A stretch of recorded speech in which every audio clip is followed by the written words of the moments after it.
Bonjour à toutes et à tous et bienvenue dans votre émission de rendez-vous. Nous parlons cette semaine jeux vidéo sur très grand écran, nous parlons bourse ski et enfin musique classique. Nos invités de la semaine sont Lilian Sutter, bonjour. Bonjour. Vous êtes chargé de mission à la Maison de l'étudiant d'Épinal et vous allez nous parler dans quelques instants du second ou deuxième tournoi Mario Kart au Ciné-Palace d'Épinal, jeudi 9 novembre et jeudi 16 novembre, nos tournois Mario Kart un petit peu spécial cette année.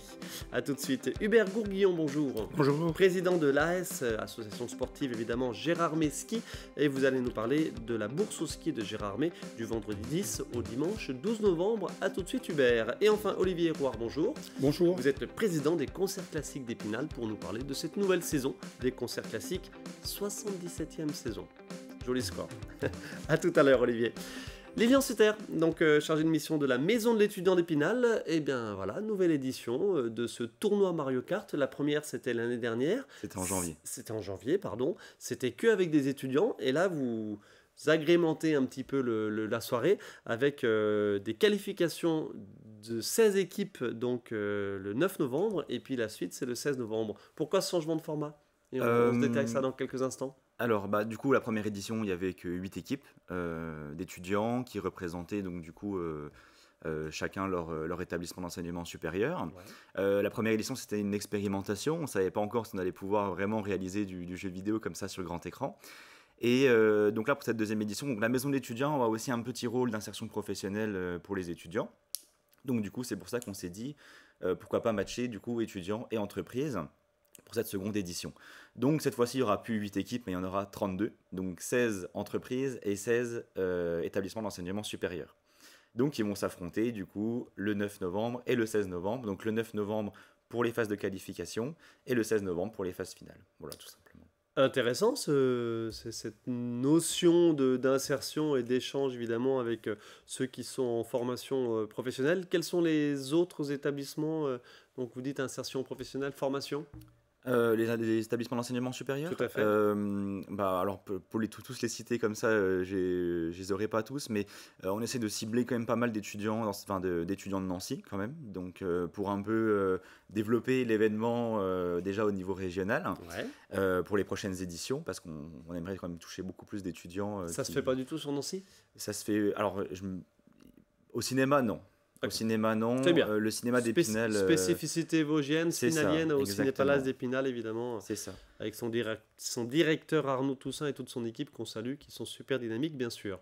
C'est ça. Donc voilà, on essaie quand même de toucher un maximum d'étudiants qui viennent de la région Grand Est. Mm-hmm. Donc après, là, on va pouvoir retrouver l'ENSTIB, la fac de médecine de Nancy, l'ESNA Business School de Nancy aussi, l'IUT Hubert-Curien, l'IFSI Saint-Joseph. La PIC, l'INSPE, je les ai plus tous en tête. Mais les inscriptions sont toujours en cours? Les inscriptions des équipes sont toujours en cours, notamment également pour les entreprises. Même à une semaine avant l'événement, il y a encore de la place sans problème. Et puis, pareil pour les inscriptions pour les spectateurs. Donc, on est dans la salle 1, donc la grande salle de cinéma de 440 places. Donc, pour les inscriptions spectateurs également, ça se passe sur nos réseaux sociaux, sur notre page internet, sur directement la maison de l'étudiant aussi. Et c'est totalement gratuit pour les spectateurs. Voilà. Pourquoi Mario Kart ? Forcément, c'est le jeu le plus connu, le plus pratiqué, on le va plus dire joué. Que c'est le plus accessible, parce que même si on n'est pas fort sur le jeu, même si on n'a jamais joué, on comprend ce qui se passe.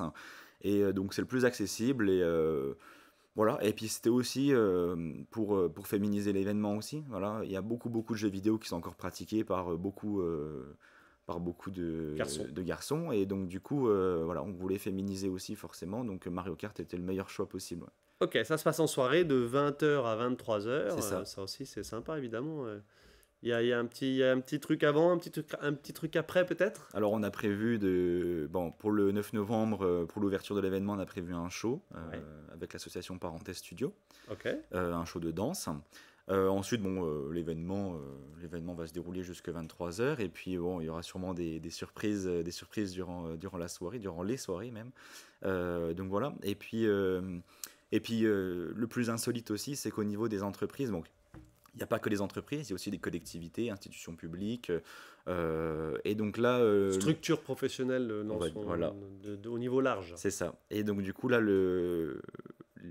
l'événement un peu insolite de de cet événement-là, c'est l'armée de terre, 1er régiment de tirailleurs, qui vont faire une équipe Mario Kart. Donc c'est une première en France que l'armée de terre participe à un tournoi de jeux vidéo officiel. Donc je suis très content de ça et ça va être super puisqu'ils vont venir du coup en uniforme pour pouvoir jouer aux jeux vidéo. Donc, Ah ouais, carrément. Ça illustre bien l'implication du premier tir sur la vie de la Cité des Images. Quid de la maison de l'étudiant? Un petit mot, rappelez-nous le nombre d'étudiants sur votre zone, entre guillemets, d'action et puis le dynamisme, évidemment, de cette structure. Notre zone d'action, donc nous on touche à peu près 3000 étudiants du territoire. Donc ça va jusque Gérardmer, Thaon-les-Vosges, Guignécourt aussi, parce qu'il y a un centre de formation là-bas. Et puis la maison de l'étudiant, on organise très régulièrement donc du coup des événements culturels, sportifs, même festifs, du coup toute l'année pour les étudiants. Avec comme nouveauté cette année des initiations sportives pour les étudiants, une initiation sportive chaque mois, une soirée étudiante pareil chaque mois aussi, à thème, dans des lieux différents. Et puis voilà, on s'occupe également forcément du logement étudiant. Des ateliers cuisine, c'est vous ça aussi? Ateliers cuisine, ouais, en résidence universitaire, donc du coup avec le PETR d'Épinal et puis avec Evodia. Le pays d'Épinal. Le pays d'Épinal. Oui, je dis PETR, mais le pays d'Épinal. Et puis avec Evodia. Donc en résidence universitaire, on a fait 2 ateliers cuisine, donc du coup pour apprendre un peu à nos jeunes en résidence, ou pas, parce qu'il y avait aussi des jeunes qui n'étaient pas en résidence universitaire, donc à cuisiner sainement. Et puis c'était aussi pédagogique au niveau du tri des déchets, au niveau du gaspillage aussi alimentaire. Ouais. Ok, une animation sympa qui marche bien aussi, ça j'imagine. Qui a très bien fonctionné, ouais. D'accord. Eh ben écoutez, merci beaucoup Lilian Sutter. Donc le second tournoi Mario Kart au Ciné-Palace d'Épinal, 2 fois 16 personnes, équipes. 2 fois 16 équipes. 2 fois 16 équipes. Jeudi 9 novembre, qualification, et jeudi 16 novembre, les phases finales, avec, on l'a compris, moitié étudiants et moitié entreprise.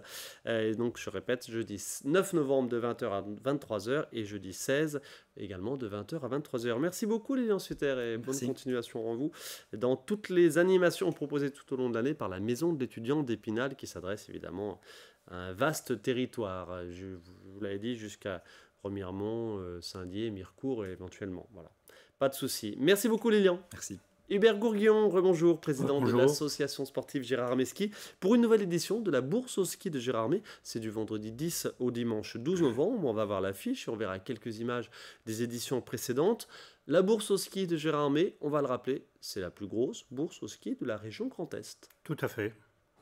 Qui se passe toujours à l'Espace Lac. À l'Espace Lac, on vous accueille au bord du lac, dans un cadre magnifique. Ouais. C'est vrai que ça participe à la magie un petit peu de cette bourse au ski. Le cadre est sympa. On va essayer cette année d'avoir de la neige. Au mois de novembre, tout de suite, là maintenant, la semaine prochaine. On a fait des bourses au ski avec de la neige. Donc les gens pouvaient essayer directement dans la pelouse à la sortie. Mi-novembre? Oui. Ah croisons les doigts. Voilà, mais on va attendre la neige quand même pour les vacances de Noël déjà. Oui, c'est pas mal. Alors, petite anecdote déjà. Alors, on va se projeter effectivement, puis après on détaille la bourse au ski. Vous avez une petite anecdote sur le fait qu'apparemment cette année, il y aura de la neige. Ah. Allez-y. Vous voulez savoir comment on sait s'il y a de la neige ou pas de neige? Entre autres, regardez les fourmilières. Si les fourmilières sont pointues, c'est signe de neige. Si elles sont arrondies, c'est qu'il n'y aura pas beaucoup de neige. Et alors, comment se portent les fourmilières? Elles sont très pointues.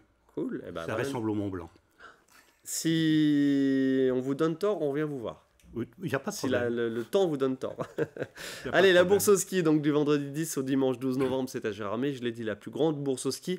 Dépôt du matériel le vendredi. Et ensuite, comment ça se passe? Le vendredi de 9h à 19h. Et donc, les particuliers amènent leur matériel. On les conseille. Alors, la grosse force de la bourse au ski de Gérardmer, c'est le conseil. Soit pour le dépôt de matériel, soit pour la vente du matériel.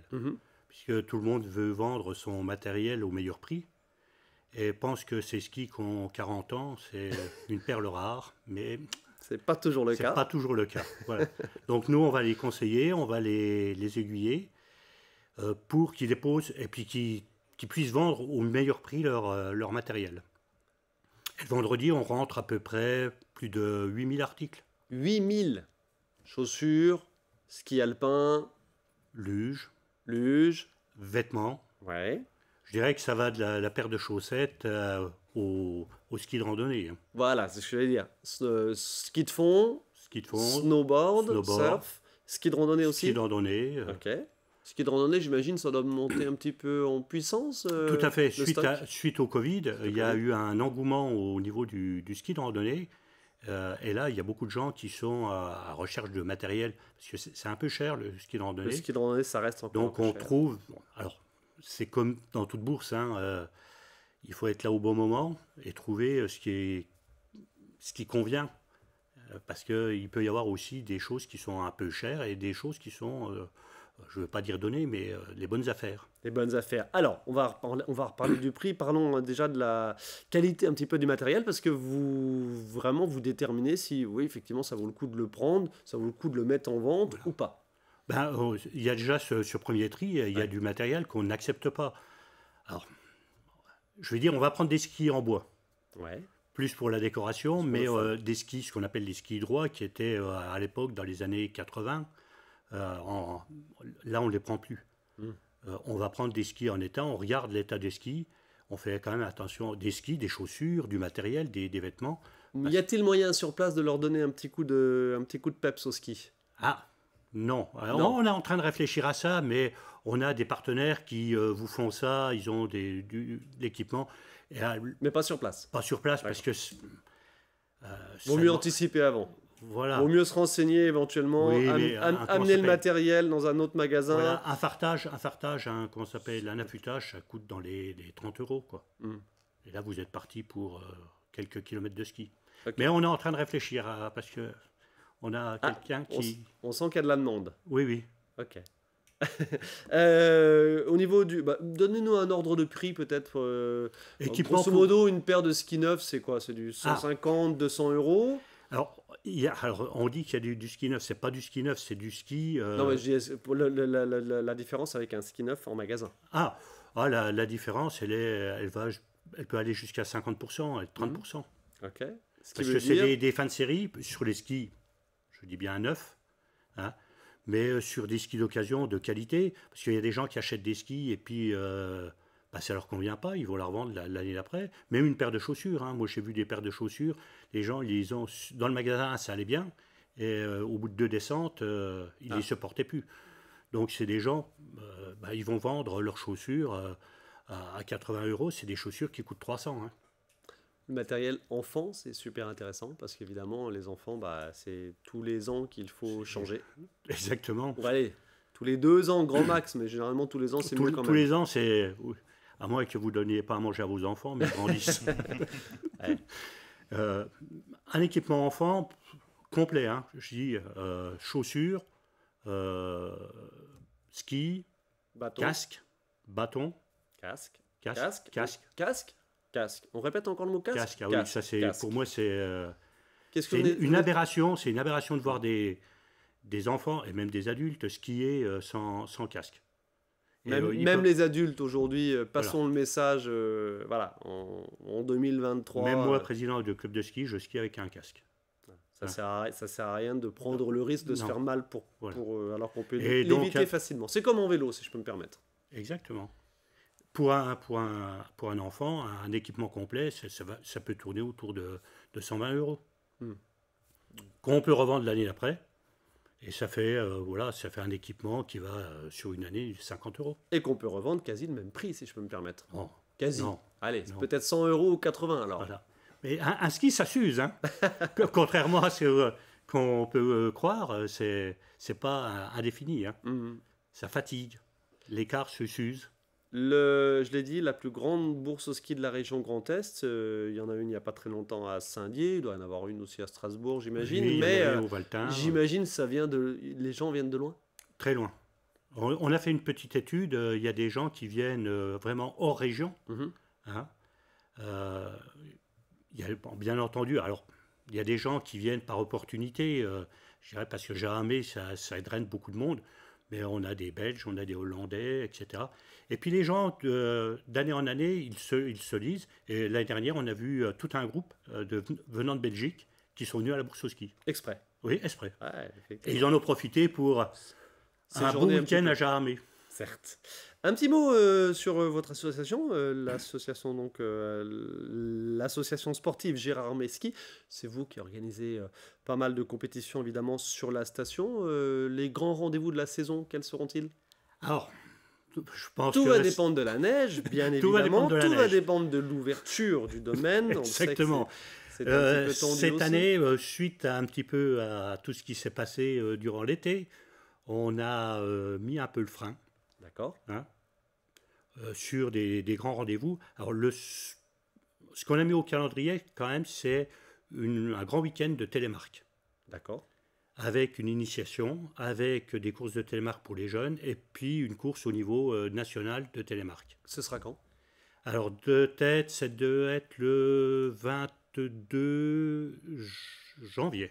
Ok. De tête, hein, je ne suis pas sûr à 100%. Vous avez assuré le coup au niveau de l'enneigement. Voilà. Normalement, à ce moment-là, il Voilà. n'y a pas de souci. Hein. Ok. Pas de courses de ski qui peuvent être intéressantes pour le grand public en tant que spectateur? Alors après, nous, on va organiser plus d'une dizaine de courses, Mhm. mais de niveau régional. Ok. Au niveau national, cette année, on a fait un peu l'impasse. Ah. Ben, au regard des communications qu'il y avait tout l'été. Hein, donc, Ok. on n'a pas voulu prendre le risque parce que ces courses-là, elles se décident au mois de mars. Mhm. Donc, Vous étiez un petit peu dans l'expectative. exactement. Ok. Donc pas de course FIS, c'est FIS, ça, Fédération internationale National de ski, alpin, en alpin. en alpin. Voilà. Pourtant, évidemment, il y en a eu. Pardon. Il y en a eu les saisons précédentes. Ah oui, oui, oui, Parce que tout à fait. vous avez une piste homologuée, bien sûr. On a une piste homologuée. On a refait homologuer d'autres pistes. Ouais. Hein. Je pense que la situation va s'améliorer. Et l'année prochaine, on reprendra un rythme normal. Parce qu'il faut bien montrer aussi que le massif des Vosges peut accueillir des courses au niveau international. On n'est pas qu'une montagne à vaches. Bien évidemment. On le sait, mais vous faites bien de le repréciser. Et surtout de le dire ailleurs aux autres téléspectateurs des Vosges. Et tous les gens qui viennent courir sur Jarramé, ils sont surpris déjà de la piste, Mhm. de l'organisation et de l'accueil des Vosgiens. Ça a son importance, évidemment. Exactement. Hubert Gourguillon, merci beaucoup, le président de l'AS Gérard Armé Ski. Donc, je rappelle cette bourse au ski de Gérard Armé, vendredi 10, le dépôt du matériel donc à l'espace lac et vente au public, donc samedi 11 et dimanche 12 novembre, c'est grosso modo toute la journée. Non, pardon, c'est le dimanche matin. Dimanche matin. Dimanche matin, la reprise des invendus à partir de 15h le dimanche. Énormément de travail de manutention, de logistique. Hein. C'est beaucoup. Combien de bénévoles, de personnes impliquées sur cette bourse au ski? 150. Ah oui, quand même, effectivement. Bon courage à vous. Oui. Allez, merci beaucoup, Hubert Gourguillon. Et Olivier Hérouard, le président des concerts classiques d'Épinal. Donc, nouvelle saison, je montre tout de suite le flyer, d'un côté ou de l'autre. Saison 2023-2024 des concerts classiques. Alors, elle a déjà commencé, puisque le premier rendez-vous, c'était Le 13 week-end Le 13 octobre. le 21. Le 21 octobre, pardon. C'était le 21 Oui. octobre. Parenthèse écologique et poétique Dame Nature, c'était un quatuor. Allez, on se projette tout de suite évidemment sur la saison, les autres dates à venir. Contrairement à ce qu'on pourrait penser, plus de dates que les saisons précédentes. Oui, plus de manifestations. Il y aura 13 manifestations en tout, donc concerts, conférences, récital de piano. Il y aura également une rétrospective de films dont les musiques sont signées John Williams au Ciné-Palace, une implication avec le conservatoire de Strasbourg, le conservatoire d'Épinal, pardon, la BMI. On vous pardonne, vous avez longtemps travaillé en Alsace. Absolument. Merci à vous. Vous êtes indulgent. Merci. Ok, donc autant de rendez-vous, plus de rendez-vous, pardon. Allez, bon, c'est quoi, on va quand même prendre le temps de se détailler les choses. Allez, jusqu'au mois de janvier, jusqu'au concert du Nouvel An. Prochain rendez-vous, donc, c'est ce dimanche, non, pas dimanche prochain, le dimanche 12 novembre. Le dimanche 12 novembre, avec la 7e finale du concours international de violon de Mirecourt. Il est important, je crois, pour une association comme nous, qui est assez âgée, puisque c'est la 77e saison, d'inviter des jeunes et de permettre à des jeunes musiciens dont la vocation est de s'ouvrir à la carrière, de se confronter non seulement au public, mais aussi devant un jury. Et ils auront un concerto pour violon d'un des du répertoire, Sibelius, Brahms, Saint-Saëns, et de se confronter face à un jury et face aussi au public qui aura aussi à voter.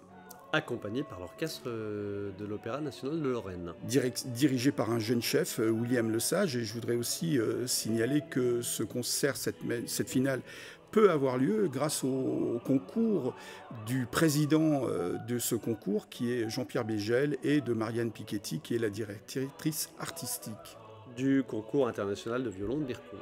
Le 12 novembre, à la Rotonde de Thaon-les-Vosges. Jeudi 23 novembre, duo de piano, Hervé Billot, Guillaume Coppola. Oui, alors Hervé Billot n'est pas tout à fait un inconnu à Épinal, puisqu'il avait gagné en 1983, il était l'un des lauréats du concours international de piano d'Épinal, et je me souviens très bien, j'étais dans la salle ce jour-là, et il avait défendu avec brio le 3e concerto pour piano de Prokofiev. Et la particularité de ce duo, c'est que Guillaume a été l'élève d'Hervé au Conservatoire de Lyon. Et ils vont nous proposer, depuis une dizaine d'années, maintenant ils forment un duo, ils vont nous proposer un programme autour d'œuvres de Ravel, de Moszkowski, un programme espagnol et aux splendeurs aussi autrichiennes. Tout ça, c'est à la Louvière. À la Louvière, le 23 novembre. Ce concert-là est à la Louvière, puisqu'évidemment, le concert du 12 novembre, la finale du 7e concours international de violon de Mirecourt, c'est sur la scène de la Rotonde à Thaon-les-Vosges.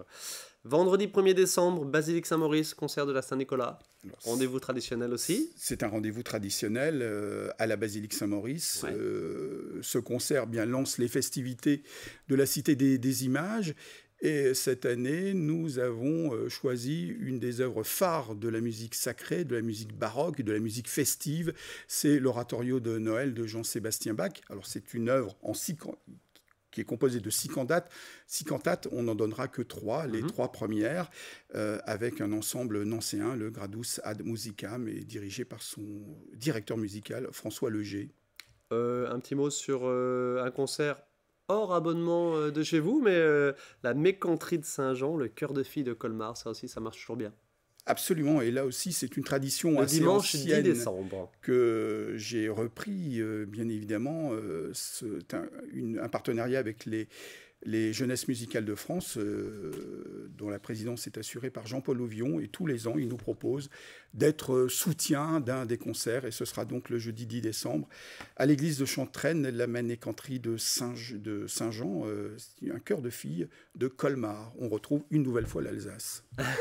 Un petit mot sur le concert du Nouvel An, rendez-vous aussi traditionnel bien sûr, le dimanche 7 janvier, sur la scène de la Rotonde de Thaon-les-Vosges, avec l'Orchestre national Metz Grand Est, dans un programme bien festif, un programme qui plaît toujours aux auditeurs. On le voit actuellement parce que les réservations marchent très très bien.